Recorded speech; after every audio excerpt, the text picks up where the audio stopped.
questions. In this time, it is Team NSDL, followed by interactive Q&A. We are thankful for the valuable time of Team NSDL towards the same, especially Mr. Prashant Vagal, Executive Vice President, Mr. Vijay Gupta, Senior Vice President, Mr. Prashant Prachan, Assistant Vice President, and Mr. Sujay Shinde. On that note, I would request Prashantji to initiate the session, please. So good afternoon to one and all who have joined this session. So we are here to, it's like 3 days remaining for implementation of the SEBI circular on KYC validations by NDML KRA. So I would request Vijay to just provide a brief, and then I will take you through the presentation, which won't be much of a,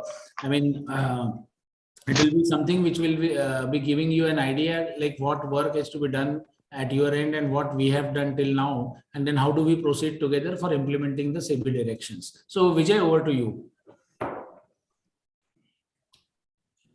Thank you so much. Thank you so much. So I begin by thanking everybody for attending this program where we are introducing you to the KRA validation, KYC validation by KRA.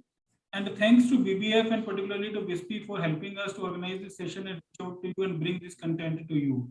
So my expectation is that by the time we end this session, we bring out some information to you. And I hope that by this time you're already familiar with this information. This information has gone into your processes, system implementation. So there is no difficulty for you. That is the overall objective of this KYC implementation by KRAs. So I would like to also begin by thanking to the SEBI for initiating this significant facilitation. The objective of this significant facilitation where we are trying to validate the KYC by KRAs from own source of the KYC which is being done using Aadhaar mechanism. So whether it is a DigiLocker, whether it is an Aadhaar offline XML, whether it is an eKYC done using an OTP. So we should be able to validate the KYC using the source. And once it is validated using from the source, all of us can have much more confidence and assurance about the KYC which has been done. We can readily reuse it without having to do it again and again. And then we are also complementing this objective with faster KYC processing. So as you are all aware that today the KYC upload is done to the KRA system in a time-bound manner. And then KRAs are also given a time period for validating that KYC. Now that time is getting crunched by almost 1/10. So 90% time we are able to save by moving into this new process. Most of the KYC today is happening using Aadhaar-based process. So we can say for 90% of the clients, we are able to save the KYC validation time by 90% over there. So consider that the KYC is very good validated over there. It is done in a very fast manner, and then it is really assured KYC, and you can make use of it. So the overall objective which SEBI has looked forward to, SEBI has set a vision for ourselves, is to have a ready, updated and validated KYC. That is the objective with which we are working. And the NDML KRA and other KRAs have worked actually very hard to make sure that while we are making this change, while we are bringing this new regime, there is least change at the end of the intermediaries. At the end, there is least disruption to the clients. There is very less process change which is required at your end, and most of the work which is required is at our end. So that is the overall objective with which we have taken up these developments. The way you perform the KYC, the way you upload the KYC, the way you download the KYC, most of the things remain unchanged. Only some additional components come, which we will explain in today's presentation. But what is it that we need from your side? We need support from your side. And in this case, what is important is that the KYC should be uploaded quickly. Earlier, the KYC used to be uploaded within maybe 1 week time also. But now it is very important that once the KYC has been done, immediately it is uploaded, maybe within an hour, or using the API services, immediately also the KYC is uploaded. So that would really help for us to achieve the KYC validation quickly and confirm back to you so that you can activate the clients and make use of it. So KYC upload, it should be done quickly. At the same time, it is also important that once the KYC is uploaded, it is uploaded correctly and completely. So what I mean by that is in terms of the KYC mode. So the correct KYC mode should be selected, and the KYC should be uploaded with the Aadhaar XML document. So when you are performing the KYC using a DigiLocker, or when you are performing the KYC using offline Aadhaar, there is an XML document which is generated, which is a digitally signed document issued by the issuing authority, whether it is UIDAI or it is DigiLocker. So that is a document which we will use as a source validation tool to validate the data. So that document also needs to be uploaded. In case you are performing the KYC using an Aadhaar as a paper document, as a scanned document, please make sure that the QR code which is available on the Aadhaar document is good quality, it is scannable, so that we can also scan it, read it, and validate the KYC. So that is a very important request from our side. And you also need to sensitize the investors that KRAs might reach back to them. We might approach them for the purpose of validating the email ID, mobile numbers, so as to ensure that those are valid and belong to them. So that communication you can give it to them so that they may not be surprised if KRAs reach out to them. To facilitate you, NDML KRA has built a lot of additional tools and services which are not necessarily part of the regular KYC process, but you can make use of them. We have built a portal for pre-KYC. So if you have an online KYC journey, you can do it yourself. If you want to make use of our pre-KYC tool, you can do it. You can call our pre-KYC page where we will validate the PAN number, email ID, mobile number. We will perform DigiLocker KYC of the person, and we will give you the all validated KYC. So in this case, as part of the customer onboarding journey itself, the client's KYC is done, and it is done by you. It is also validated by the KRA. So there is no further validation additional required at a later point of time. So this will really save your time and efforts. We have also built an intimation API for mobile and email. So if you collect the email and mobile, you can give it to us so that we can start sending the OTP to the customer even while your KYC process is still getting completed. So then there is no need for waiting for the KYC to be completed, uploaded to the KRA, so that we can validate these things, this information beforehand. And KYC validation by the KRA can be completed not in 2 days time, maybe in few hours time. That is another objective. We are also giving you an API. These are all optional APIs which we are making it available. Is a server-to-server API for validation of email and mobile. So in this case, you can collect the email and mobile number at your end. You can pass it on to us. We will send the OTP to the client, and you can collect that OTP on your page and then give it back to us for validation. So the benefit of this particular API is that client never leaves your page. The client journey continues on your page, and in the backend we can validate the email mobile so that their subsequent validation is avoided. We are also building and providing a common landing page. So we are sending link to the customer for validating the email ID, mobile number. Sometimes he loses track of that link because he cannot keep track of his SMS or email ID. So we are giving common landing page which you can connect with your website, which you can share with your branches and relationship managers, and they can ask the customer to simply put their PAN number and validate the KYC email ID, mobile number. That will also. Sorry, Vijay, we are on the first slide. So are you transiting the slide or just? No, I'm just giving an introduction. Okay, fine. Sorry. Yes, please continue. Yeah. So that common landing page will also really help the clients and the branches and the interfaces for completing this activity. So we have been working on these developments for the last 3 months time, and we hope to make a smooth start from the next week. We have only 2-3 days left for this to happen, and we look forward to really your support and cooperation in making this happen. All of our teams are available at all times. Whenever any support, technical, operational, please let us know, and we will be there with you. With these words, I request Prashant to take you through the formal presentation with all the information. Thank you, Vijay ji. Over to you, Prashant ji. Yeah. So, good afternoon, everybody.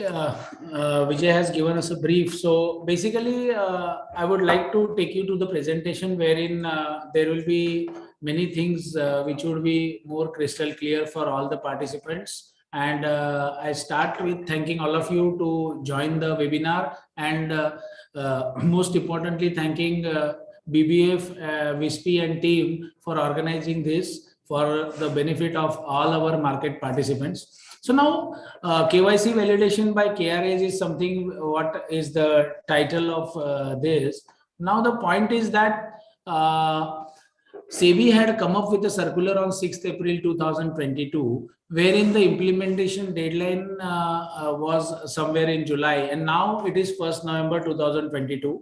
So many of the participants have been calling me and asking that whether this deadline is to be extended again. So first and foremost, as on date or as of today, we don't see any chances from SEBI for this deadline to get extended beyond 1st November 2022. Now here, the process with respect to KYC validation, this slide is something where you can see that we have tried to bring in the changes what are going to happen at your end, and I mean the changes are very minuscule, wherein what kind of OVD, that is officially valid document, you use, and in every area what you do. Now, first and foremost, what is not mentioned here is how do you onboard a customer as far as his KYC is concerned and onboarding is concerned. So basically, there is no change at a broker's end or a DP's end or any other SEBI registered intermediaries end for onboarding a customer. So basically, your KYC modes are prevalent as per the directions of SEBI. If you do it in paper form, and if you do it in electronic form, SEBI circular dated 24th April 2020 is very clear. How do you onboard a customer online? And I think now the market participants, all our members are very much clear as to how do they go about the online onboarding or the offline onboarding. Offline is paper based, online is e-KYC based or electronic KYC based. So here the KYC of a customer and onboarding him for availing your services remains the same. Now we come to the KYC data upload format. Now you upload the KYC to NDML KRA. So basically there is no change in this format. Even if the OVD, that is officially valid document, is the Aadhaar or it is non-Aadhaar. Now non-Aadhaar documents are passport, voter's ID card and driving license. So there is no change in the upload format for you. In the format what you upload today, you will continue to upload post 1st November 2022. Now the document upload, when we talk of document upload, so basically there is a document which is a PDF document, which is a consolidated document what you upload to KRA. Now this is named as pan.pdf. So pan.pdf is the nomenclature used by you all currently also. It contains KYC application form. So KAF is KYC application form plus the pan. And now when we talk of Aadhaar as a OVD, you upload image of Aadhaar currently also, but now you need to ensure that you upload a clear image of Aadhaar with a QR code. Now I'll come to QR code and the clear image, but basically when we talk of Aadhaar as a OVD, this Aadhaar image with QR code which you are uploading, you can internally, whenever you scan it, and you can internally make your officials download a M-Aadhaar mobile application which is of UIDAI. Ye M-Aadhaar wala jo application hai, that is from UIDAI. It is available on Google Play Store or Apple Store. And then this application has a scanner wherein you can use this scanner for scanning of the QR code. And after the scanning, whether any data is fetched, you can see. Why I am saying this? Because any Aadhaar based document or any Aadhaar based KYC has to be validated by us. So we will be validating through source, and this source will be the QR code. So basically the scanned image should be such clear and the QR code should get scanned through that application so that the validation happens. Now when we come to the document upload for non-Aadhaar as a officially valid document, there is no change. You continue with the pan.pdf as a file wherein you have KYC application form, then the PAN, proof of identity and proof of address document. So here one thing is KYC data upload, there is no change. Then document upload, there is no change per se for Aadhaar or non-Aadhaar. Only thing is a clear image of Aadhaar with QR code has to be provided as far as Aadhaar based KYC is concerned. Now we move to the online KYC. Now online KYC is what?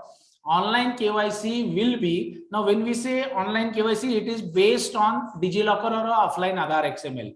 Now DigiLocker is something wherein many of our members, many of the brokers, many of the DPs have integrated with DigiLocker and they onboard the client based on the data, Aadhaar data received from DigiLocker.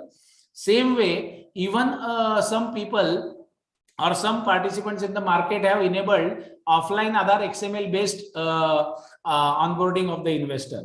So here, additionally, along with the pan.pdf, what you are providing, you have to provide either the DigiLocker XML file or offline Aadhaar XML file. I will come to it in next slides wherein what kind of files and what kind of formats you need to use.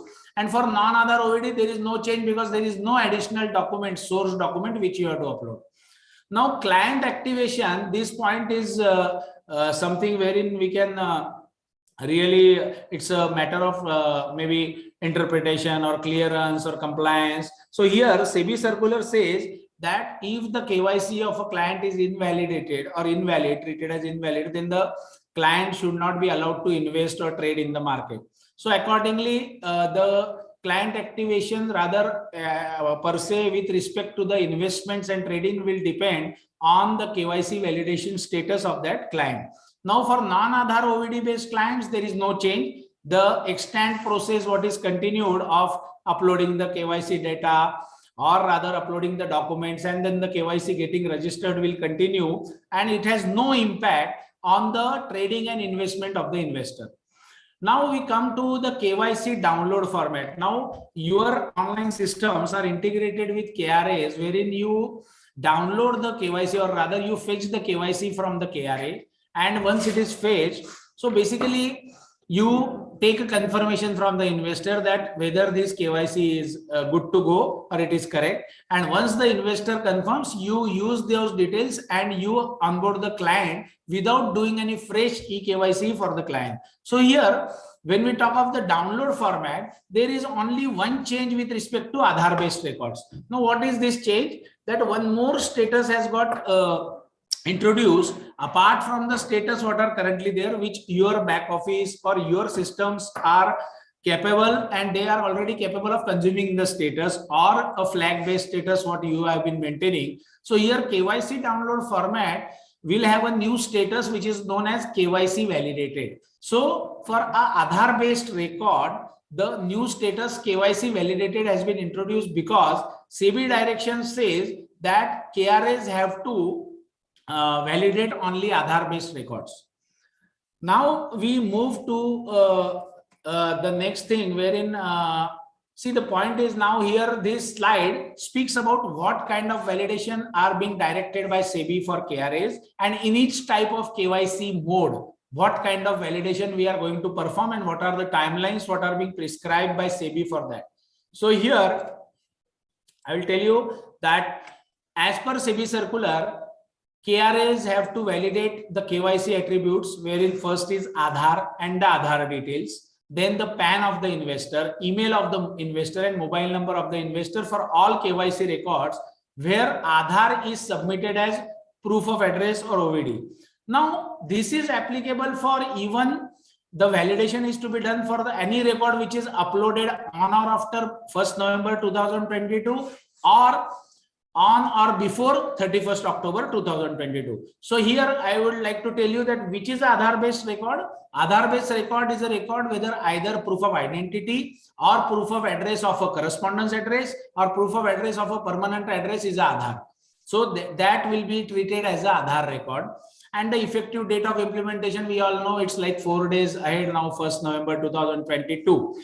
So here this table, if you look at this table, talks of like what is the mode of KYC, what is being provided to the KRA, or the mode in which you have done the KYC of the investor, and what is the officially valid document which you need to provide to KRA. Okay, so first we come to DigiLocker KYC.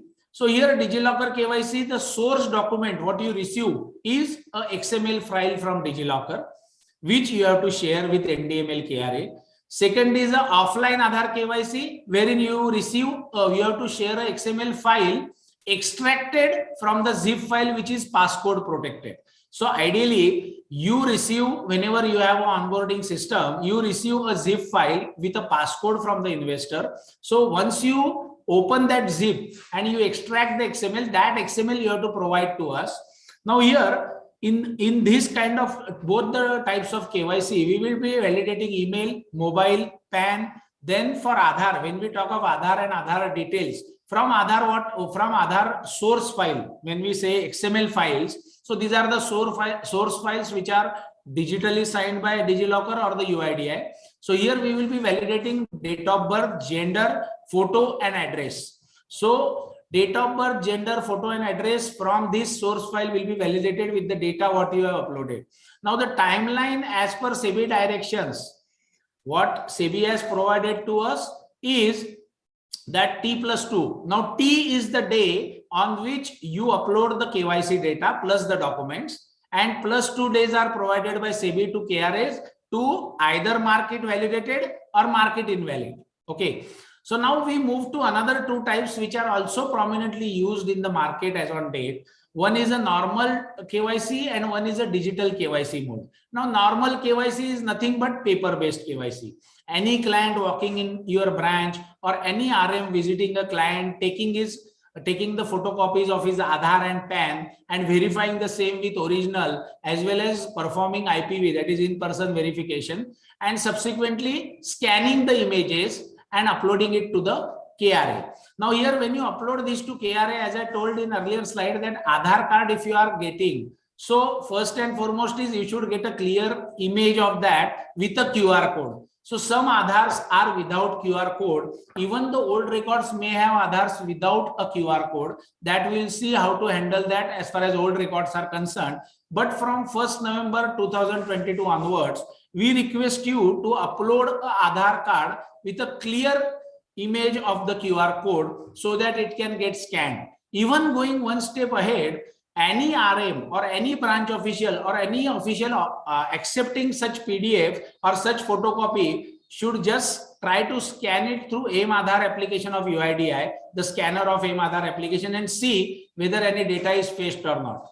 Now here, if at all, I mean, you are unable to scan and get and fetch the data, then you may like to request the investor to provide any proof which is non-Aadhaar OVD.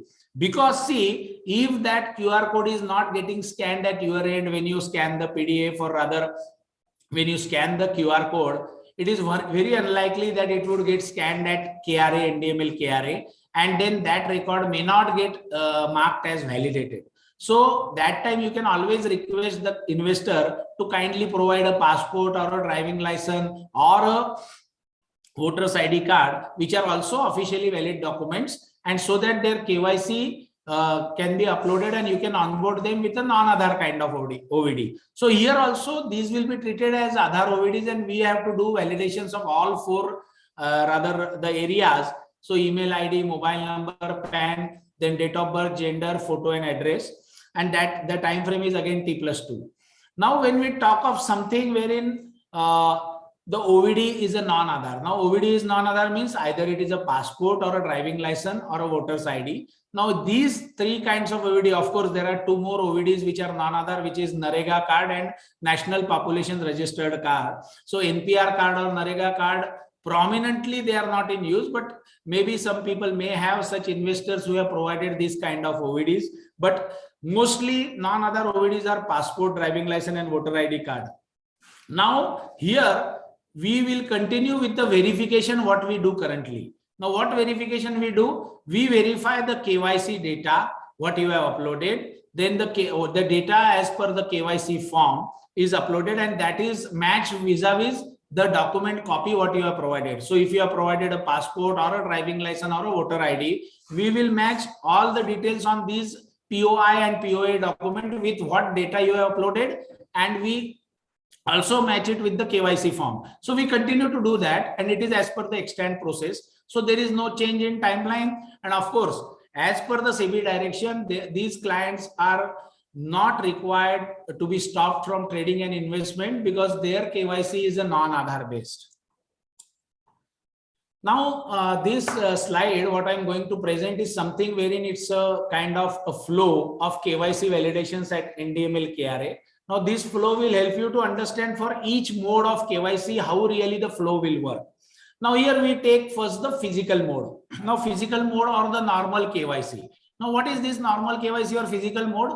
Either your RM visits the investor and then he collects the copy of the Aadhaar, or rather the investor is visiting your branch or a franchisee and then he submits the copy of his Aadhaar along with the PAN.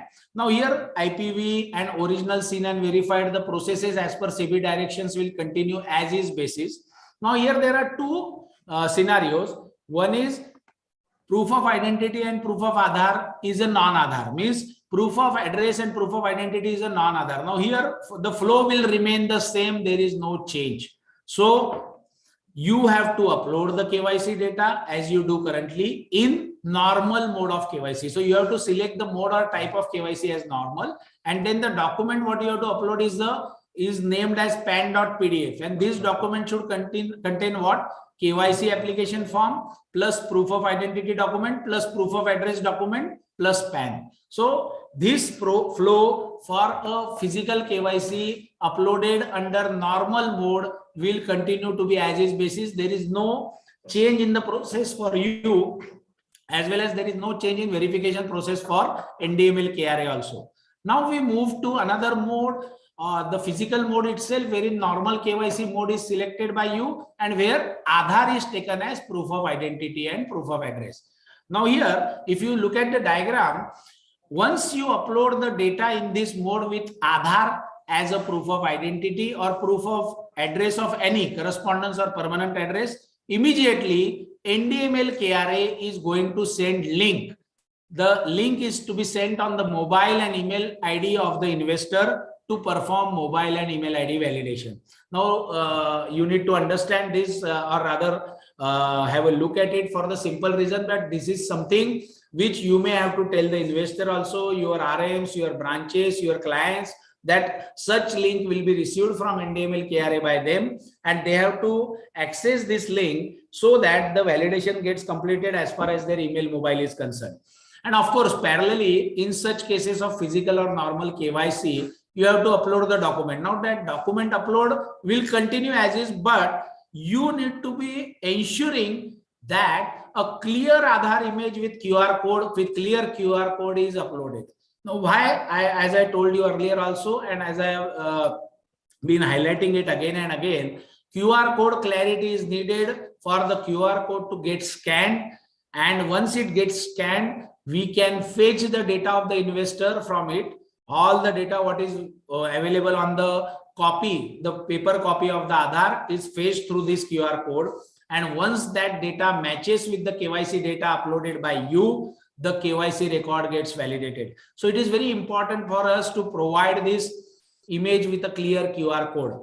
Now, if at all, as I earlier mentioned, that if at all your officials also try to scan the QR code and see that the data is not getting fetched, there itself, when you take the copy from the investor, you can always request the investor to provide a OVD which is non-Aadhaar based, that is passport, driving license or voter ID. Now we move to another type of KYC what is being done in the market today, that is video KYC. Now video KYC is what? Everything what is done in flesh and blood, like when we meet our investor or the client, we take a copy from him. Here it is done by him one way, wherein he displays that original Aadhaar card, original PAN card, his live photograph, all through a video. So it is an online mode of onboarding. However, when we see that what is getting uploaded to the KRA is identical to normal or the physical KYC. Now how? Because again in this also you will be uploading the KYC data, and immediately for Aadhaar based records we will be triggering a link or sending a link on mobile number and email ID of the investor for validation of his mobile and email.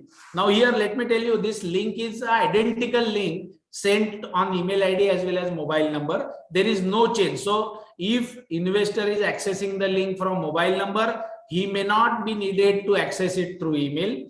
So he can access it from any mode, email ID or mobile number. Only thing is OTP has to be entered as far as mobile is concerned and email is concerned separately.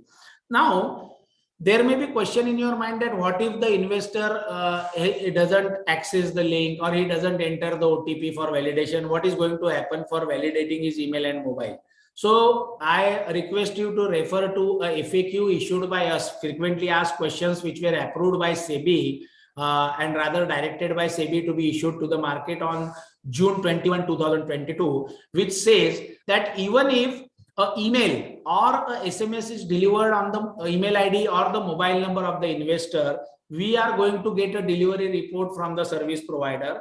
And as long as the SMS and the email is delivered to the mobile number and email ID of the investor, it will be treated as validated. So email ID and mobile number, if it doesn't get validated through OTP, if it gets delivered also based on the delivery report, we are going to validate it. So we are going to mark it as validated as far as email and mobile is concerned. And when we talk of non-Aadhaar based proof of identity and address, there is absolutely no change in something what we call it as a KYC process, or no change for the investor also, because he is not stopped from trading or investing in the market if he is having a non-Aadhaar based KYC. Now here, let me tell you that few people we have seen, I don't want to name the brokers or the DPs. So they have ideally in video KYC, when you take, few people have thought through and they are thinking of removing that Aadhaar option from the video KYC itself. Why? Because again, the QR code thing comes there, and the QR code, whether it will get scanned or it won't get scanned, those problems would arise. And the KYC, if it doesn't get validated, it is bound that the client may not be able to trade or invest, or then you may have to go for any other mode of KYC. So they have tried to implement in such a way that mostly the clients provide the non-Aadhaar based OVDs, that is officially valid document. Now, what NDML KRA is going to do? NDML KRA is going to validate the name, the photograph, the date of birth, gender, and address. What is uploaded by SRI, that is SEBI registered intermediary, what is available on the KYC form with the source data extracted from QR code scanning. Now, in these both cases, video KYC as well as normal KYC, you will be uploading an Aadhaar image with QR code. And when I scan the QR code, whenever I get some data which is with UIDI, I am going to match it with what data you have uploaded and what is available on the KYC form. And if all these things match, then that status of that KYC record is going to change to KYC validated. So earlier it was like under process or pending with KRA, it will get changed to KYC validated. Now we move to two prominent modes which are used in the market as far as online onboarding of investor is concerned. Now we all are aware that during the Corona time, and when the Corona started and the lockdown got implemented in March 2020, SEBI came up, rather RBI came up first with a circular in Jan 2020 with respect to online onboarding of investors for opening bank accounts. Subsequently, immediately SEBI came up on 24th April 2020. So we all know that SEBI came up with the circular wherein the guideline that how do we onboard an investor fully online through different modes of KYC was provided. Now here we will handle two modes of KYC, DigiLocker KYC and offline Aadhaar XML KYC. Now in DigiLocker KYC, we take up DigiLocker KYC. Now here pan.pdf, what document you are currently uploading will continue as is. So what do you upload today? KYC application form, then PAN, and a document you create based on the XML, whatever data you receive in XML from DigiLocker. So you create that document and you have to continue with the same. So pan.pdf will continue to get uploaded with KYC application form, PAN, and a document created by you based on the eKYC done. Now, what is the change out here is you have to also upload a XML file from DigiLocker. Now, when we say XML file from DigiLocker, that means this file has to be uploaded in as-is format. As-is format means in the format what you receive from DigiLocker. Because many a times I have seen when I have had meetings with brokers and DPs that there is a change in format in which they save the file, and then it becomes difficult for it to get validated in the change format. So ideally what I would rather request you all is, though you change the format for maybe processing at your end, but also store the source file what you receive from DigiLocker on as-is basis. As-is means normally and ideally the format what you receive is UTF, so Unicode transformation format from DigiLocker, which is having a digital signature signed by DigiLocker. So this file you have to upload to us. Now, why this file? Because this is the source file based on which you have done the KYC of the investor. Now, there are maybe few members or few brokers or few DPs who are also having one more method of onboarding online an investor, that is offline Aadhaar XML. Now, we all know offline Aadhaar XML कैसे है कि UIDI की website पे जाइए. When you go to UIDI website, rather the investor goes, then he can download a XML of his Aadhaar. Now this XML is received as a packet in a zip file. ये zip file जब UIDI से आती है तो इसमें investor को, the investor has to keep a passcode, 4-digit passcode to this file. Now this passcode is something what he shares online with you. Then systemically you open that zip file and consume the data in the XML file and then onboard the investor. So here again, when I say that offline Aadhaar XML you have to share, that means again, not the zip file. What zip file you unzip with the passcode shared with you by the investor, that XML file, what is inside the zip, that offline Aadhaar XML you have to share with us, so that that XML on as-is basis with a UID digital signature gets validated at our end. Now here what is happening as far as NDML KRA is concerned, we will validate the name, photo, date of birth, gender and address, what you have uploaded. Second, what is available in the KYC form, and third, what we extract from the source XML file. Now this source XML file can be DigiLocker XML or a offline Aadhaar XML. Now we move to some frequently asked questions. Now we have had e-meetings, personal meetings, even webinars we have conducted earlier. And again, I thank w.e.f for organizing this webinar, wherein majority of the market participants, we are expecting that they will get benefited by this webinar. So here, these frequently asked questions are not really from the FAQ document what we shared with you on June 21, 2022. That FAQ is definitely important to be looked at, and we expect that, or we hope that majority of your questions should get answered with the FAQ. But these FAQs are something wherein when we visited the market participant and what kind of questions did they have, and accordingly we have put these questions and the answers also. So here the first question goes, like the market intermediaries have been asking us during meetings that what KYC mode is to be used by us while uploading KYC records. Now this is a very important question, wherein the selection of the correct KYC mode or the KYC type is to be done by the SEBI registered intermediary based on the KYC done. Now see, how do you do a KYC of an investor? The KYC mode should be selected accordingly or uploaded accordingly. Now I have just given all 4 KYC modes, that in what scenarios or in what kind of KYC you should select. One is normal KYC mode. Now normal KYC, when you will select when it is a paper based KYC or a physical KYC. Now digital KYC mode you have to select whenever you onboard an investor with a video KYC.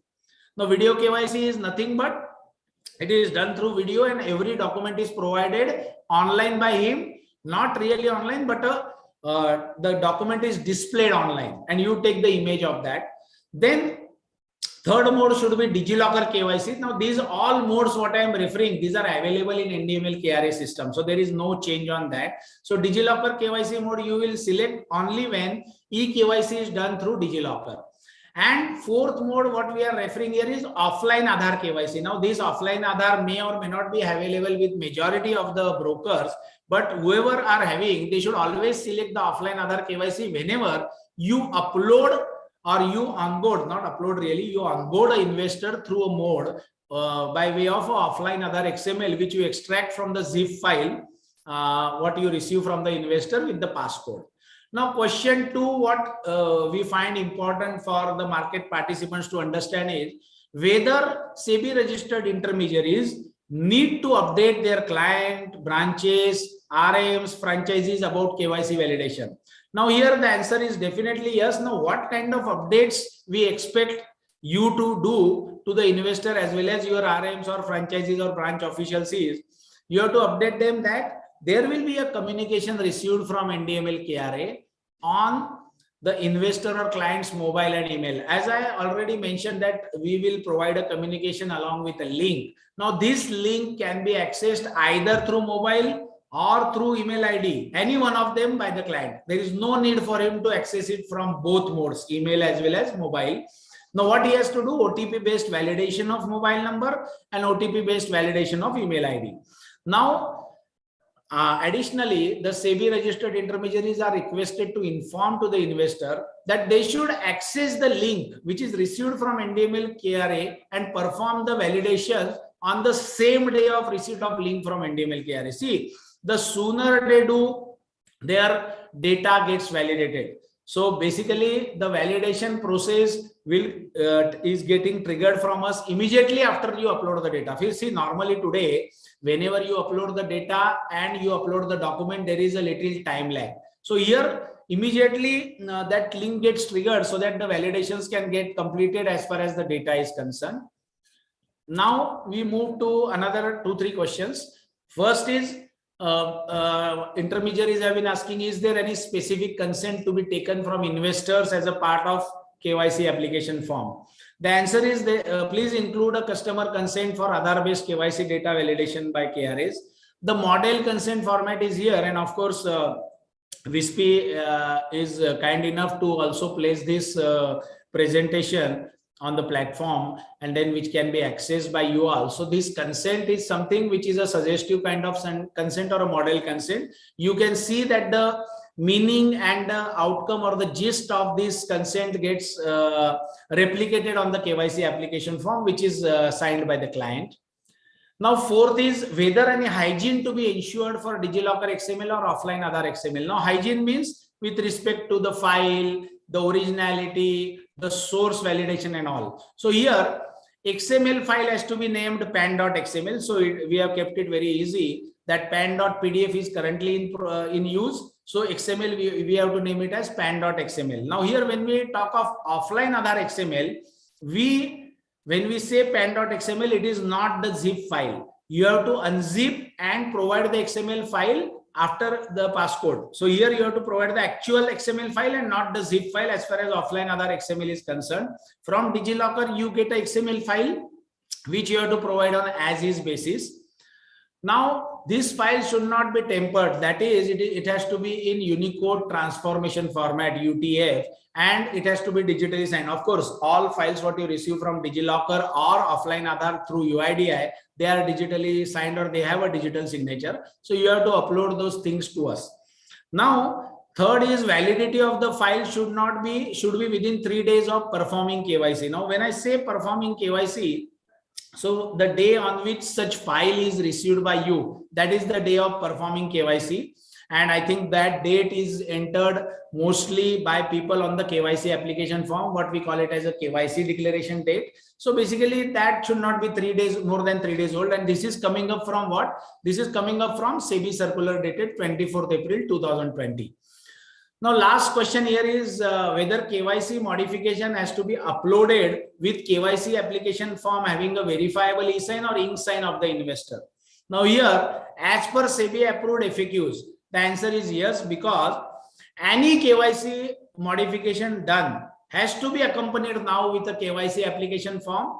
Now this form either to be e-signed by the investor or ink signed, but then the e-sign has to be verifiable. That means verifiable e-sign is what? When you double click on the e-sign, definitely it has to be seen that who has signed it, what was the date and time of issuing the signature, what is the date of birth of the signatory. So what is available in the Aadhaar based e-sign, what we all know. So it has to be a verifiable e-sign on the KF, that is KYC application form, or a ink sign of the investor whenever there is a KYC modification.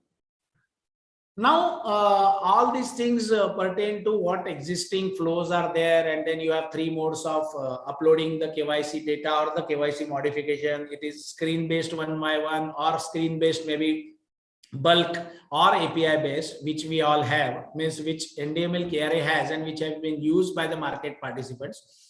Now, these few couple of slides at the end, we are trying to intimate you about some value-added services what we have developed, wherein API-based value-added services are developed for KYC validation. Now, if you have had a look at SEBI circular dated 6th April, so it also talks of some integration, some systemic integration with the SRI systems, that is SEBI registered intermediary systems. So we have developed in such a way that SEBI circular is implemented in letter and spirit, and not only for a compliance or the namesake. So here I will just update you about the API-based value-added services. So first and foremost is a server-to-server based API integration. Now, what is this? This is nothing but the journey of the investor continues on your website or on your portal as is basis. Now here what you do generally, or rather I would say for all market participants, what they do, they make the investor enter PAN, email ID and mobile number at the start, and they validate the PAN, they validate the email ID through OTP, and they validate the mobile number through OTP. After such validations of PAN, email, mobile, the further journey starts.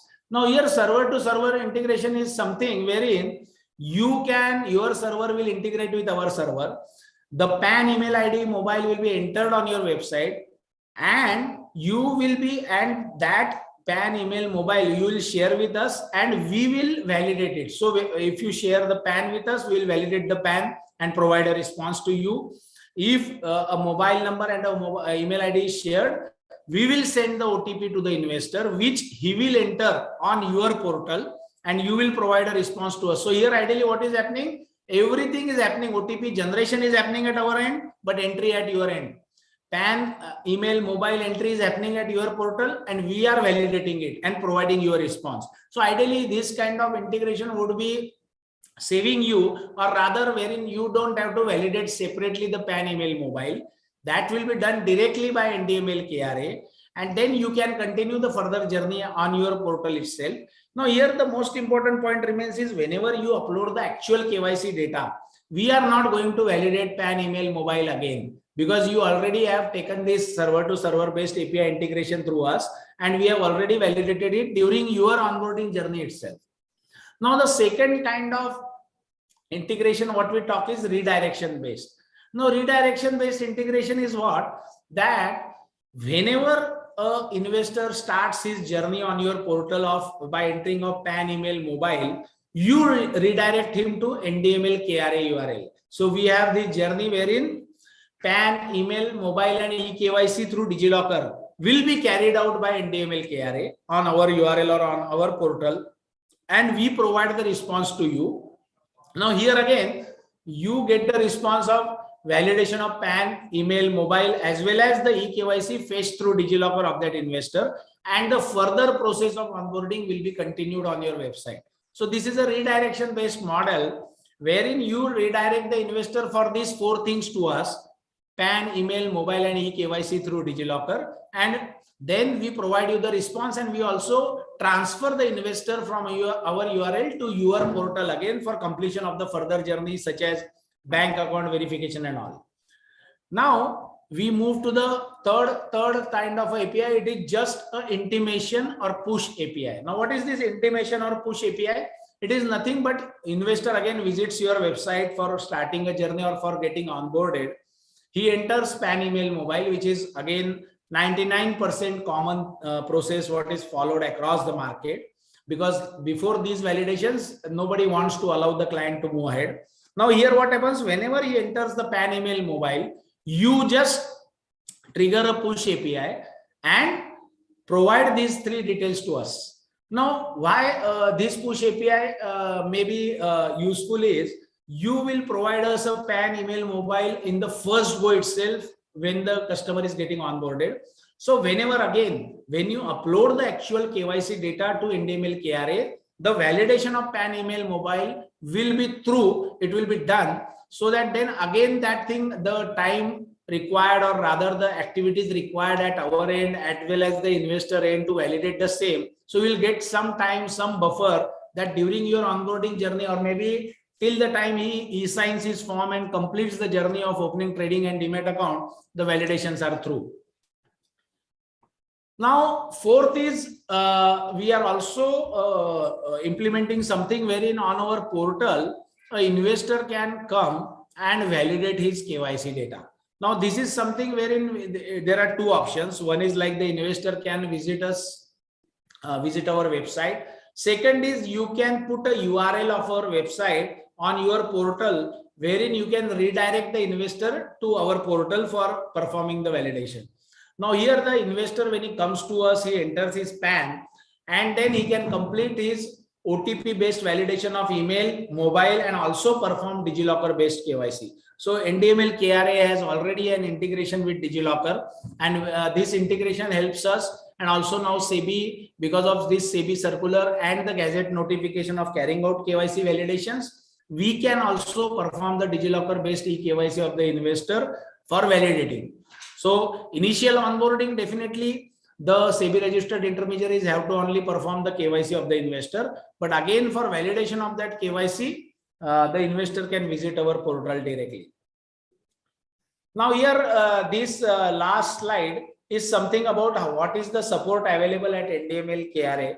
Now this you can see that for API integrations or for uploads, we have a team wherein I have provided you the landline numbers, email IDs, and mobile numbers of our officials with their names. Second is for any networking or connectivity or utilities, what are used for uploading the PDF document or the XML document.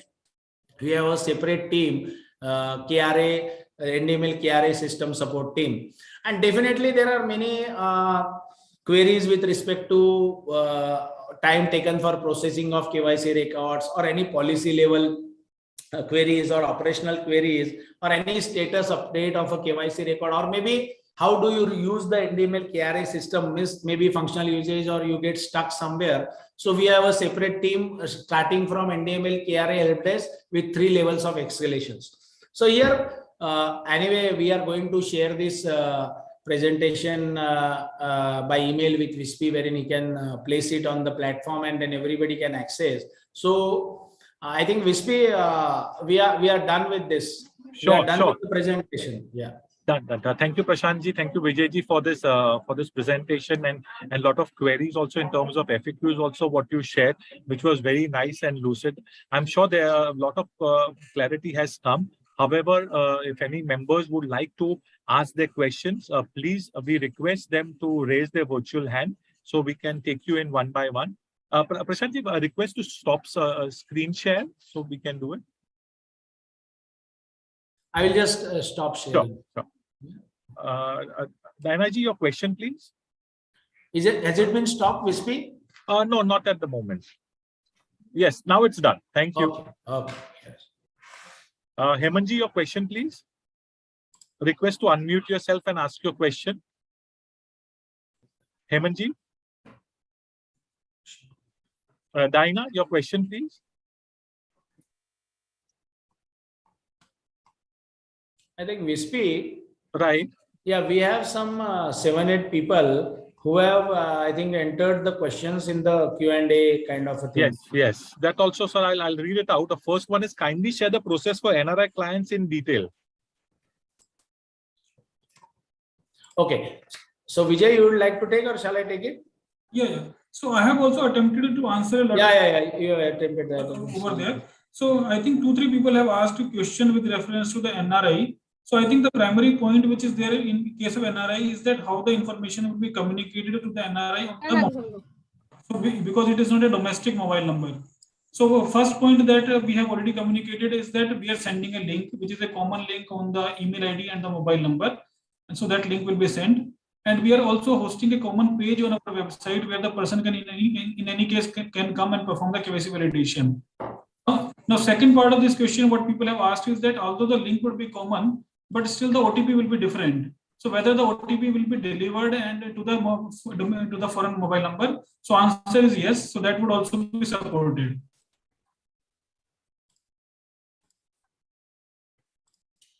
What is the test to a TAT to flag the client as validated basis email and SMS delivery receipt, where the client doesn't authenticate the link sent by KRA?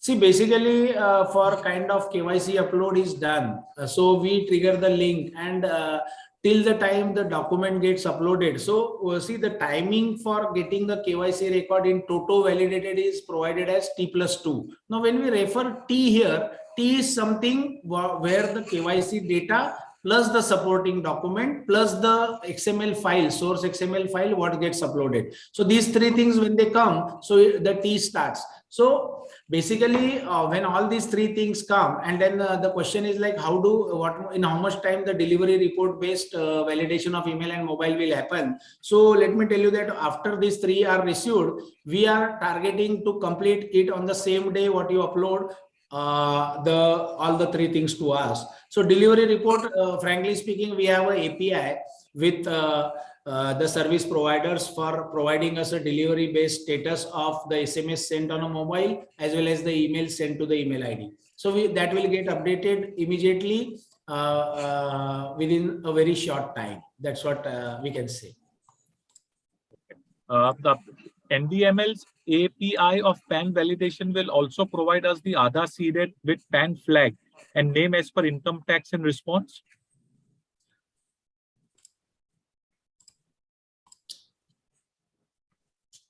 See, PAN validation API, when, yeah, Vijay, you want to take?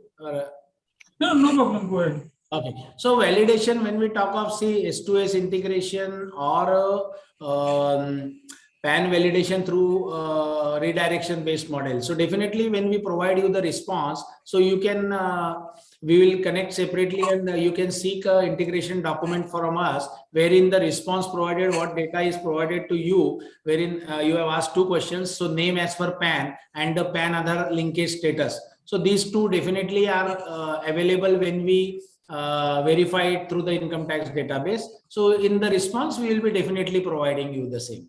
Because these two things are very important, name of the holder, the PAN holder, and second is PAN Aadhaar linkage. Now currently PAN Aadhaar linkage probably is not so important because there is no penal action as far as the securities market is concerned, but maybe now after 31st March 2023, we may get a diktat from Ministry of Finance or SEBI on such clients. So definitely this flag also will be provided to you. So whether it is linked or it is not linked. How will we be able to change mobile number and email ID of the client without any documentation support?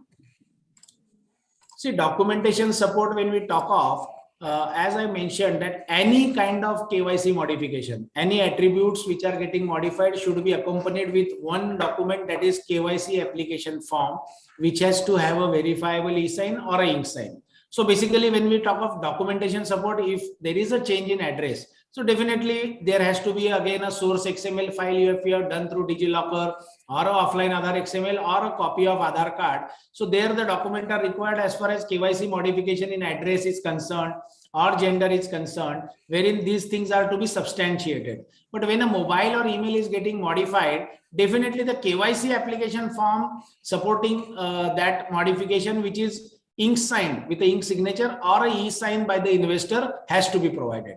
That is for sure as per the SEBI approved FAQs.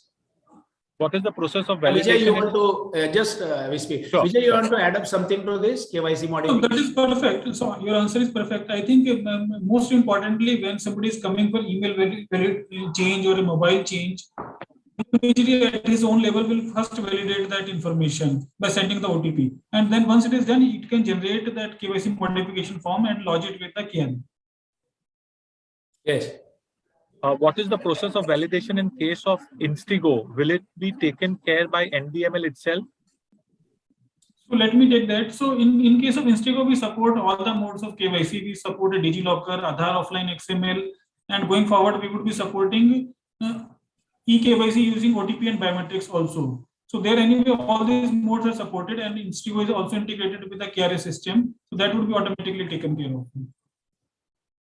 Aadhaar eKYC, it does not have post office name and taluka block name by UIDAI, but intermediary had mentioned and captured the same in DPM KRA. In this scenario, KYC status will harm? So see, here many cases. So I think this is only. Okay. Yeah, go ahead. No, please go ahead.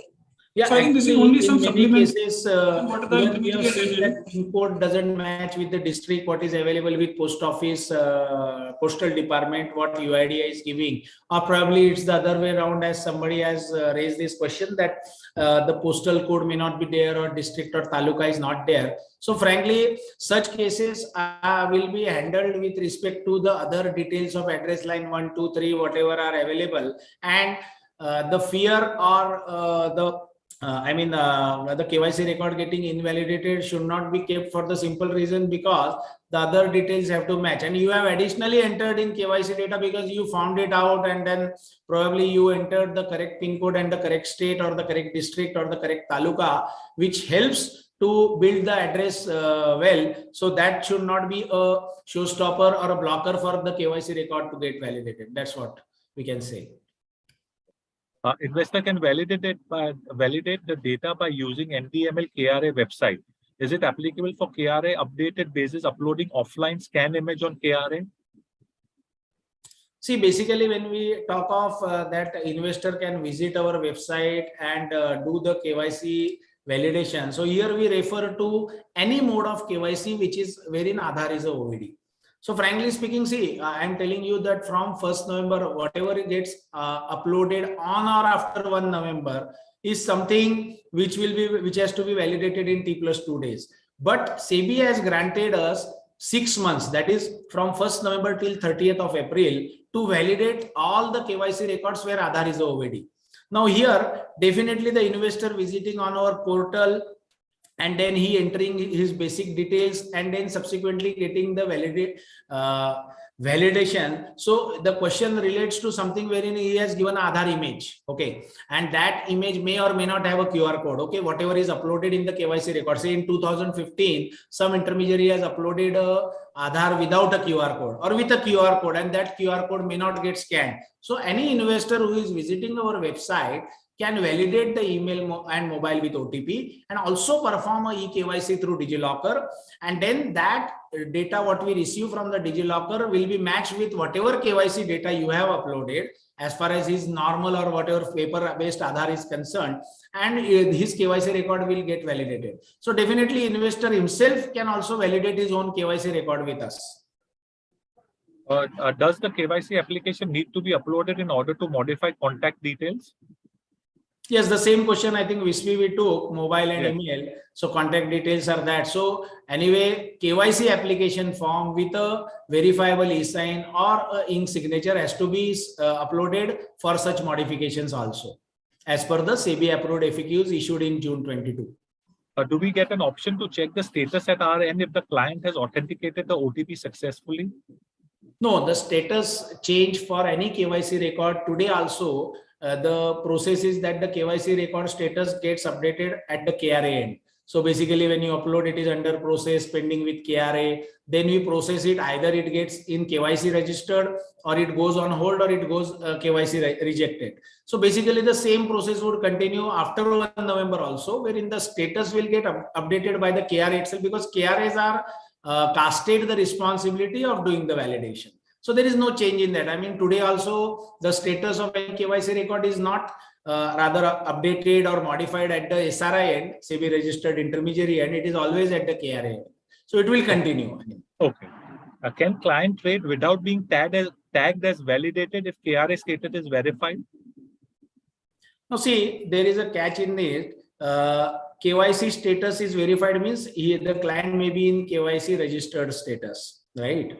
And KYC registered is a status which is still valid for record till 30th April. So any Aadhaar based record you find till 30th April in KYC registered status also, even if it is not validated, still the client is free to trade and invest, for the simple reason because KRAs are provided 180 days till 30th April to validate such record. Now, when we talk of any record which is uploaded after 1st November or modified after 1st November, then for such record, the status would be KYC validated. So definitely KYC validated status clients can trade and invest in the market. That is our understanding of the SEBI circular point number 11. And for old records, even with the status of KYC registered, for Aadhaar based records also till 30th April, the client should be free to invest and trade, and you can consume that status and allow the client to trade. So that is our take. I think Vijay, you want to add to this? No, that is fine. That is okay. Yeah. Sometimes on Aadhaar of client CEO is mentioned, care of is mentioned, whether it will be valid in KYC process. No, this care of, son of, daughter of, all these things today also are prevalent, and they will be prevalent in future also. So basically today also, whenever the data or the address is uploaded, the DPs or the brokers and the intermediaries, whatever they are entering, they should continue with it. It has nothing to do means, I mean, for this validation, what we do today, we verify everything. So they should continue with what data they upload as on date, and they should continue with it. Means I mean, care of, if they are uploading, that is fine. Son of, daughter of, if they are uploading, that is fine. So they should continue with it. There is no change in that. M-Aadhaar app not working, it's buffering since last 2 hours. Then how can we check the QR code? Is there any other option available? Yeah, actually, Aadhaar maybe buffering or maybe it is not accessible. That problem comes and it is managed and operated and functionalized by UIDI. But then definitely that is one option which we find as an authentic option, which is directly from the source, that is UIDI or Government of India. Definitely there are other scanners, but then when you try with these other scanners to scan the QR code, the result what you get is this scanner is not allowed to scan the QR code on Aadhaar. So, I mean, Aadhaar is the only thing what you can try, the scanner in the Aadhaar mobile application. That's what we can suggest. Yeah, I would add here that this Aadhaar app scanning is just an additional tool or facility, you can say, as a pre-check. But in any case, if you have to upload some things and you're not able to perform the check using Aadhaar because it is not working fine or something, you can upload it. For modification of existing client digitally, is selfie mandatory for email and mobile change? See, when you do digital process of any modification currently, so selfie, I don't think any modification process has. So ideally speaking, any intermediary who is carrying out online modification, so they go through a two-factor authentication mode. So one is like a password is entered on your website. Second is OTP is received on the mobile. So most of the prominent players, or rather I would say all players who are having online trading facilities, they allow entry for an investor through this mode. Now, whenever there is a modification happening in mobile or email, so the selfie or maybe the selfie may not be needed, and the KYC application form is needed with a verifiable signature as well as verifiable e-signature or ink signature. I think Vijay, for this selfie on the KYC application form, or rather the live photo may not be needed for the online module, wherein they have to change the whole module of them, right? Yeah, correct. Our existing clients which opened by KRA, then also we had to upload Aadhaar XML file. See, the Aadhaar XML file which we are talking about here is actually the one which you get it from DigiLocker. So as you mentioned that you are doing the KYC using DigiLocker, so DigiLocker gives you an XML file. The same file you have to upload it to us. There is no separate Aadhaar XML file. Neelaji, your question, please. Neelaji, please unmute yourself. Ask your question. Nitiji, your question, please. So my query is, while the KYC will be under process, KYC with Aadhaar will be under process, what status would be visible to us? Aadhaar for Aadhaar-based KYCs, because we cannot accept a transaction wherein under process status is there and it will take 2 days to validate a KYC. Correct. So till the time the KYC, you upload the documents, we will not be able to start the KYC validation, and immediately when you upload the documents, we perform the KYC validation and change the status, update the status from pending with KRA to validated. And that is one reason that we have brought in this facility of while delivering KYC confirmation. I beg your pardon. You mean to say if I'll upload the KYC status today, the status will start, I'll be able to start viewing it as KYC validated? No. If you have uploaded it today, let's say you uploaded the data and the documents, both of the things you uploaded today, we will send the confirmation link to the client for email and mobile validation, and we will validate the documents, the data, the Aadhaar XML immediately, and we will upgrade the status. KRA will upgrade the status from pending to validated. So, okay, now it means till the time it is validated, the status will be pending and not under process, yes. right? That is true. That is true. Right, done. Thank you. Thank you. Sandeep ji, your question, please. Sandeep ji, please unmute yourself and your question. Sanjay ji, your question, please. So my question is this in regard to, as you are aware, exchanges are already verifying and validating the email, mobile, PAN, etc. And accordingly, they are allowing us to trade next day. So this sync of KYC validation should be available with the exchange also. that the trade should be allowed only after the KYC validation status is synced with the exchanges and with the depositories also. Okay. So that's a good point. That's a good point. We'll also take it back to SEBI.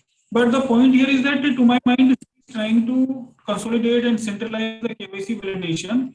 That whether so far it was not, exchanges are doing it, depositories are doing it, now KRA will be doing it. But the KRA will be doing a comprehensive coverage. So KRA will be covering not only email, mobile, PAN, but also the KYC source. So all of these things will get inbuilt and properly captured into the KRA system. So that's the point from which maybe the sync with the exchanges and depositories, what you said, can also be developed. That is a good point, and we will take it to SEBI also. Definitely, actually, this circular is issued by the SEBI to the exchanges, to the depository, and to the KRA to develop a system that sync their all the validations. Member is not involved in that. So this system should be implemented on first number. Once the development should be synced with all the depositories and the exchanges, so that clients should not suffer. My submission is only this. Yes, Sanjay ji, definitely. Correct.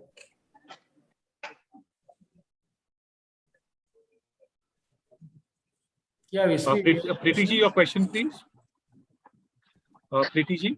So I wanted to understand, whenever we are giving the verifiable e-sign PDF for KRA validation process, then in the format it is mentioned that crop signature is also required along with the e-sign. Is it that both signatures needs to be affixed on the form? No, see, verifiable e-sign, when we say either it has to be a ink sign or a verifiable e-sign, so that should be sufficient.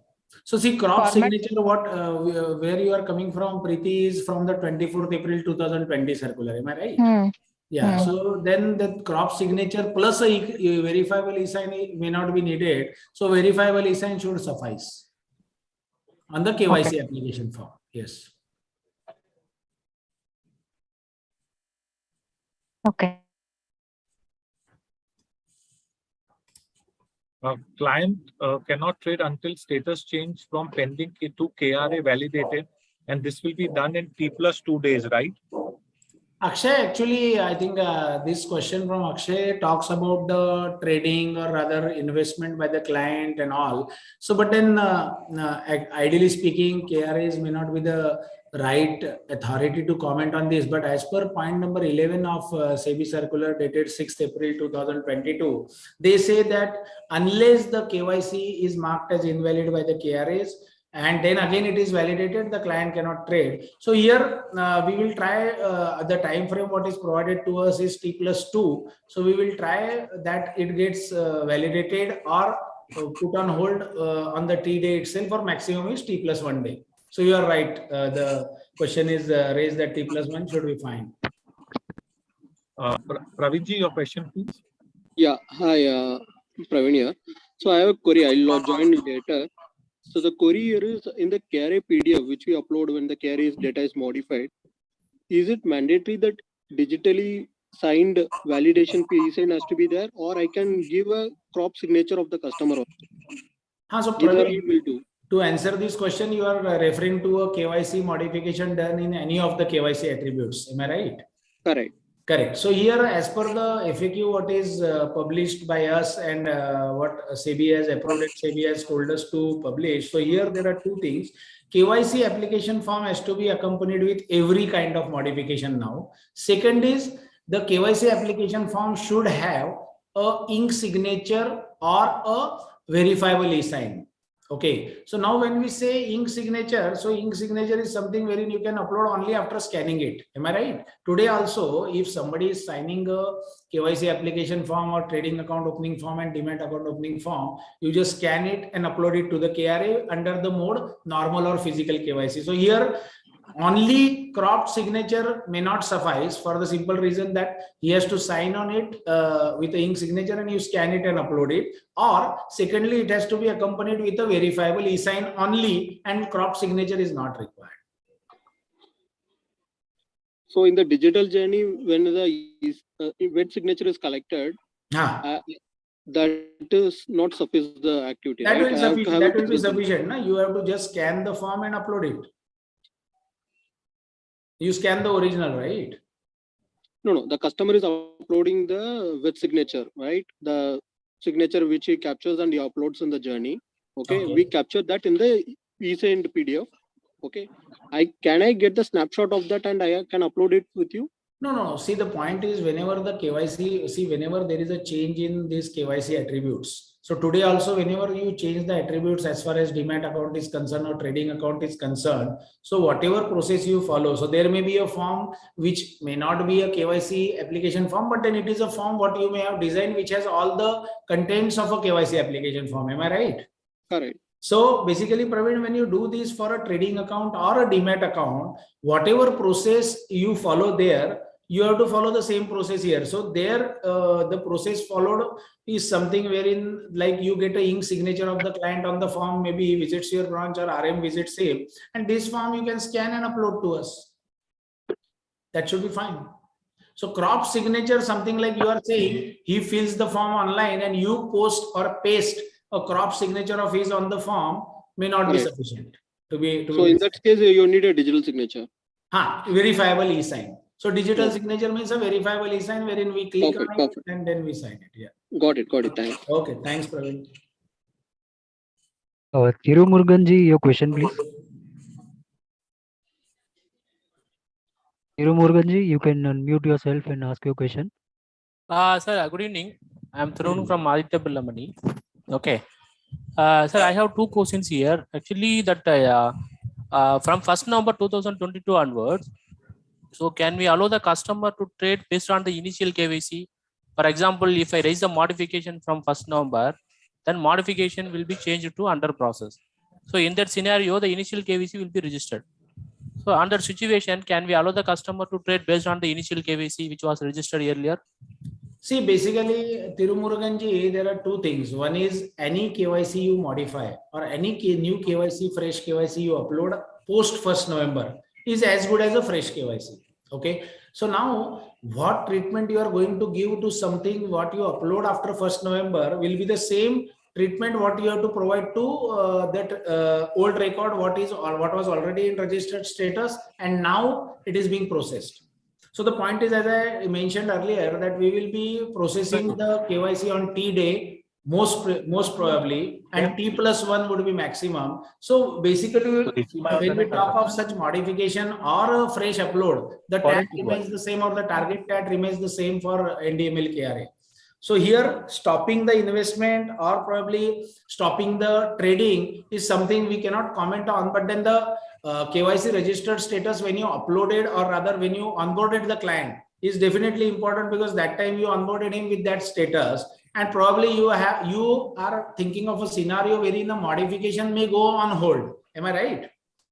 Yes, modification on hold or under process. It may get rejected. It may get rejected also, or probably it is under process also. So in that scenario, for that modification, even if you allow the trade and then subsequently the modification gets rejected or on hold, then what kind of non-compliance it will lead to, or whether it will lead to non-compliance or not, that is something what exchanges will be deciding on this. Okay, sir, one more question actually. Wrong authority or wrong intermediary to comment on it, Mr. Thurman. Okay, sir, one more question actually. Sir, what are the mandatory attributes to be uploaded into KRA? Because as per exchange, they have given 6 attributes. Whether the same 6 attributes can be uploaded into KRA or any other attributes you are going to upload. See, let me tell you that when we talk of 6 attributes, out of these 5 attributes are common in KYC application form. Now, as on date, when you look at the KYC application form, it doesn't have income. Apart from income, name, PAN, email ID, mobile number, and the address. These 5 attributes also form part of the KYC data. So apart from income, everything forms a part of it. Now, when we talk of 6 attributes, definitely 5 attributes are there and there is no income. So, I mean, for trading and Demat account, the 6th attributes comes into play. But for KRA, these 5 attributes are still there and you can upload it whenever there is a change. Okay, for name, PAN, email, mobile, and address. Okay, sir. Thank you, sir. Okay. You're welcome. Prem Chandraji, your question, please. Yeah, hi, sir. Good evening. I have a question. Is it okay to fix the verifiable signature on first page only instead of multiple pages? for the mode of online or DigiLocker cases. Okay, so Premchandra ji, you are saying that you will be affixing in case of KYC modification you are asking, or in case of the fresh upload you are asking, means No, I am asking for fresh upload. Fresh upload, okay. Yes. So fresh upload, see, whatever you are following currently the process, you have to continue with the process. Okay. Okay, so it will currently be means, okay, na? if you want me to elaborate, basically today what you do, you take a verifiable e-sign, you affix it on some page on the 30, 40, 20 pages document. Am I right? Trading account opening form, demat account opening form, terms and conditions, do's and don'ts. And it also has KYC application form plus the proof of identity, PAN and proof of address document. Right. So when we talk of a DigiLocker thing, you create a document, right, based on the DigiLocker data. Correct. And you put the name, photo, date of birth, gender, address on it. So you continue with it. For any fresh upload or new to market investor, you have to continue your existing process. There is no need for a verifiable e-sign on the form. Let me be clear on it. Okay. So only in case of KYC modification, the need of a verifiable e-sign arises. For any fresh upload or new to market investors, there is no need of any verifiable e-sign on the KYC application form. You put it on first page, you put it on the last page, or you put wherever you are putting as of now, there should be no change in that. Okay. Thank for you new so to much. market investor, NTM. And for ETM existing to market, then definitely if there is a KYC modification or if there is a modification happening and you are uploading it, it has to be with a verifiable e-sign on the form itself, KYC form, or it has to be with a ink signature. Okay. Thanks. Yeah. Payal Shah, your question, please. Yes, sir, if we are doing online KYC through offline Aadhaar directly from UIDAI, so at the time of onboarding client on KYC portal, we are selecting type eKYC with OTP. So is it correct, or offline? We need to select offline. No. See, there are 6 modes of KYC, Payal, as of now. Okay, 4 we discussed: normal KYC, which is paper based, then digital KYC, which is a video KYC, then third is DigiLocker KYC, and fourth is offline Aadhaar KYC. So if, Payal, you are selecting OTP based KYC, it is incorrect. This mode you should immediately change to offline Aadhaar KYC. Okay. So because offline Aadhaar is a zip file what you get from the investor with the passcode, and that XML, based on that XML you upload the investor, right? Yeah. Yeah, so you should, Payalji, you should always select offline Aadhaar KYC. OTP based KYC and biometric based KYC. There are 2 more modes, right? So this will come into play when UIDAI grants or registers the intermediary as sub KUA. Sub KUA. Correct. So sub KUA is sub KYC user agency, jisme there is a OTP put by the investor and you fetch the KYC data packet from the UIDAI through NDML. Okay. NDML is also a KUA. So, Payal, you are from which company? Goldman Stocks Private Limited. Goldman. Okay. So, Yes. Payal, when that sub KUA thing will come into play, and then basically when you get registered as a sub KUA and then you perform with a biometric device the KYC, or you perform with OTP. So those 2 types, see, earlier in 2016 till 17, these 2 modes of KYC were in use. And then after Supreme Court order, they have completely stopped. Rather, UIDAI has completely stopped this, and now they are going through regulators.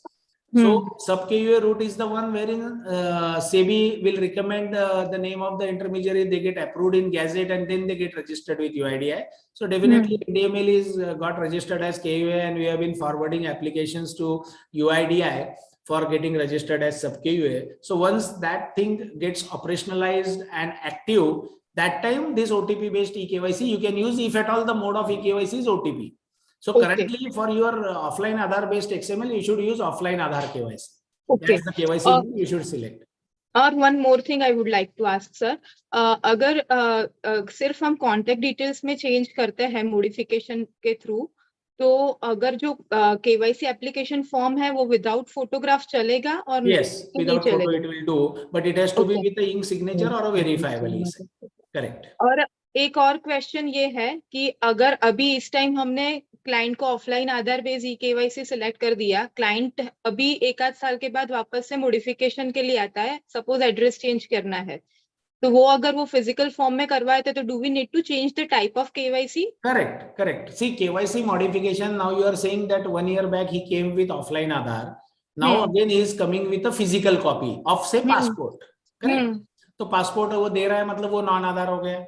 So modification you have to change as normal KYC, and it will be POI, POA will be passport. So definitely you have to select up normal KYC instead of offline Aadhaar. You have to change the mode also. So any modification of KYC you are doing wherein address is getting changed or any other thing is getting changed. So wherein address is getting changed, definitely the mode of KYC has to get changed if at all it is changing.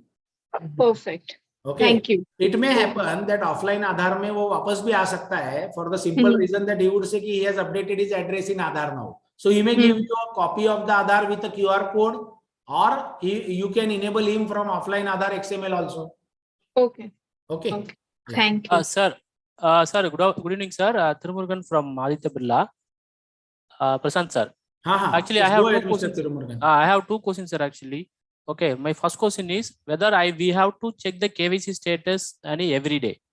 Okay, and second, my question is, for as of now, we have allowed the customer to trade based on the UCC validation. So currently, so whether we also need to check the KYC status of the existing customer, which have allowed up to 31st October 2022.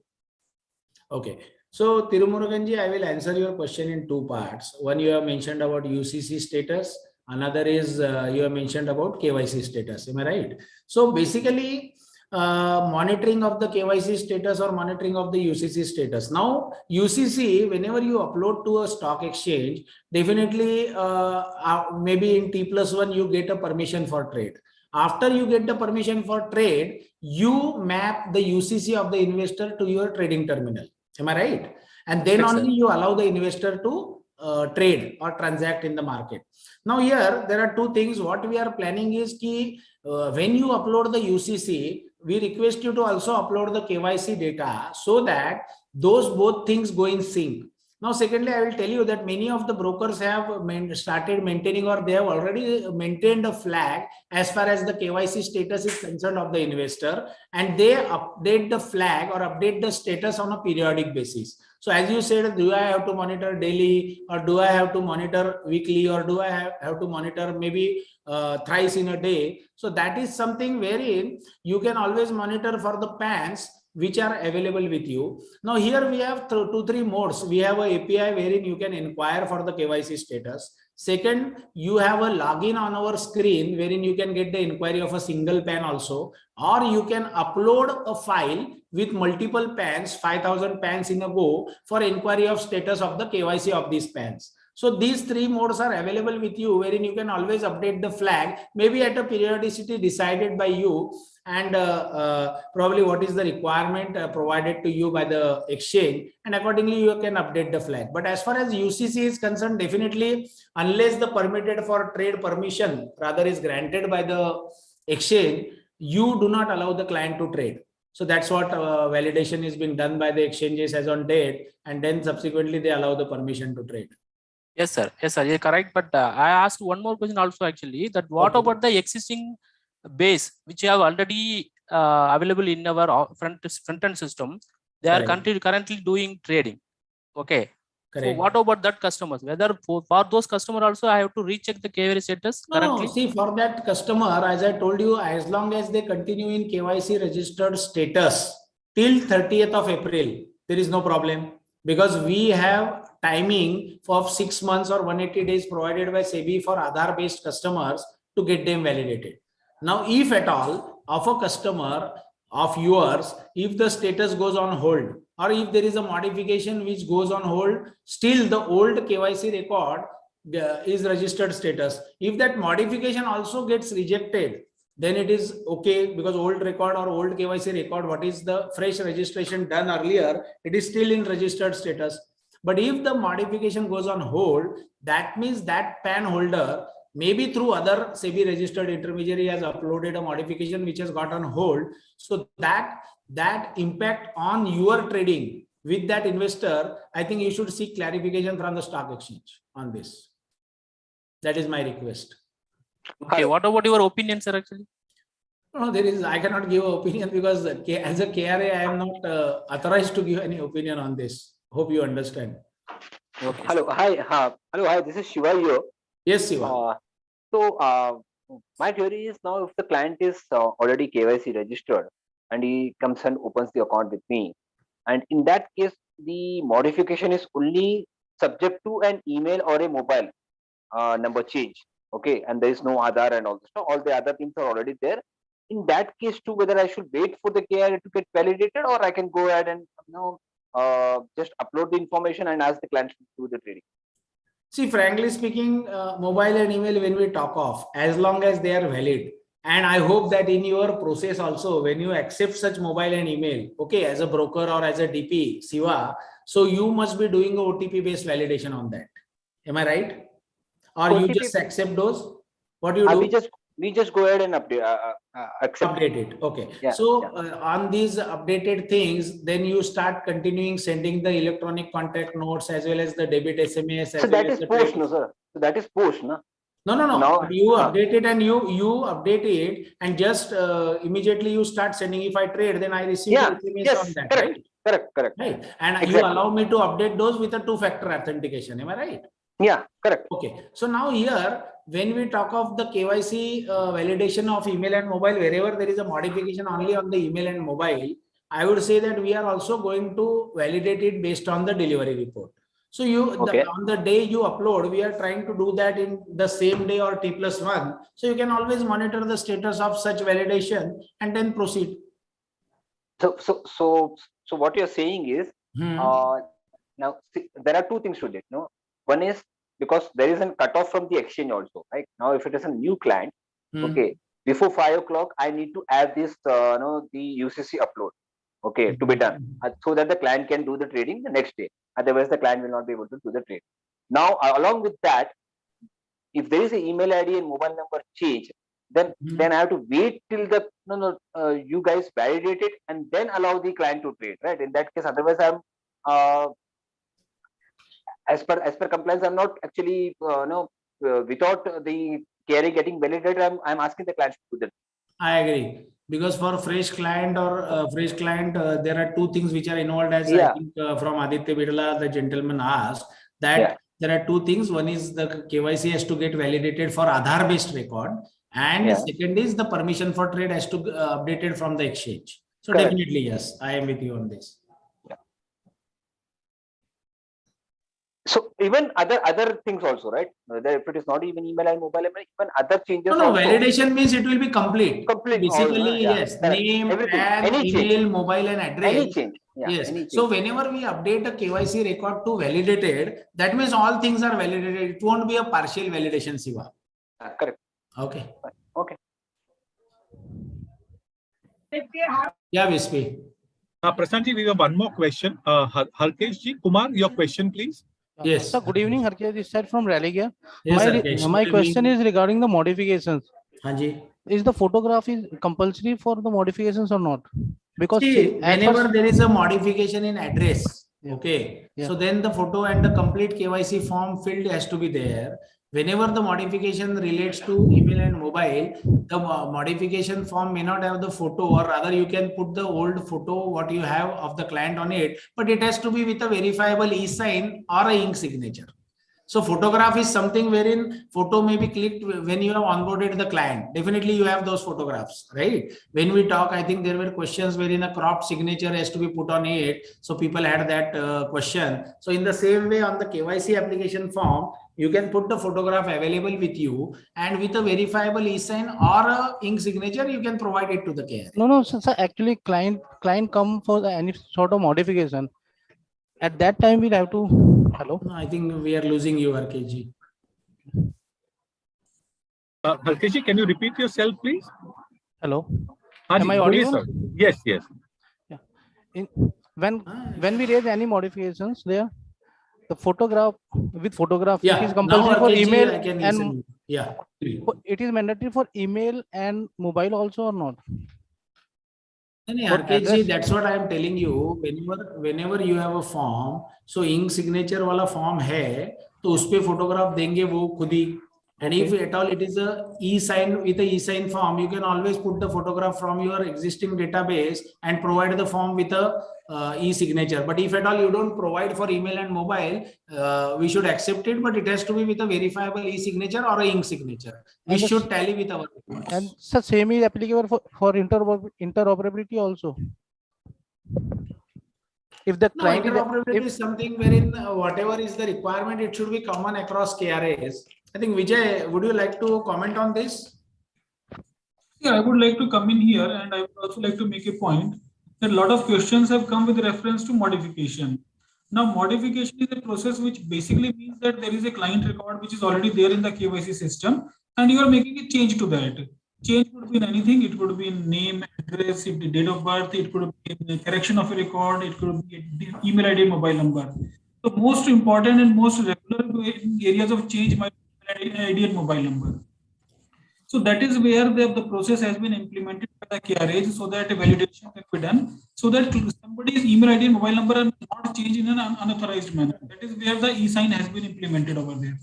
Now, all the other details remain same. As Prashant said, you can pick up the photo from your existing system and use it to post it on the KYC form. But then client's e-sign will come. So if the client is a new client to you, but he is already there in the KRA system, you can make use of the existing data. If there is no change in that record, then you don't even need to upload it to the KRA system. But if there is a change to that record, then you can upload it to the KRA system with the e-sign. If it is already there in the KRA system and he is already an existing client of yours, and then he's coming to make some change, then you can also get the KYC form generated and e-sign done and sent it to the KRA. Same system will work across NDML KRA or other KRAs through IOP also. Okay, sir. Thank you.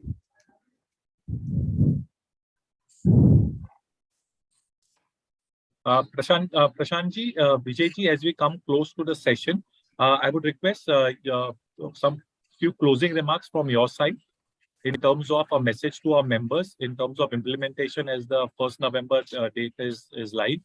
So some views from Prashantji and Vijayji, please.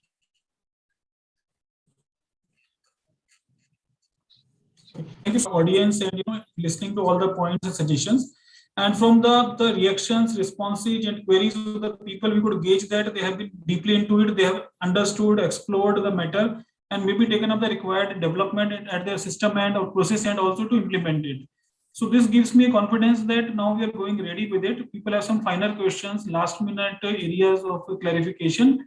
Otherwise, to me, it looks like the people are ready. But from our side, our support teams on operations, processes, technology, everybody is completely ready to support you in any manner what is needed. And we have geared up in a manner that the changes needed at your end are least, and we can serve the KYC validation in the lowest amount of time. We have also published various kind of tools and APIs so that to support your working also, make use of those things and be in touch with us for any further support or guidance needed.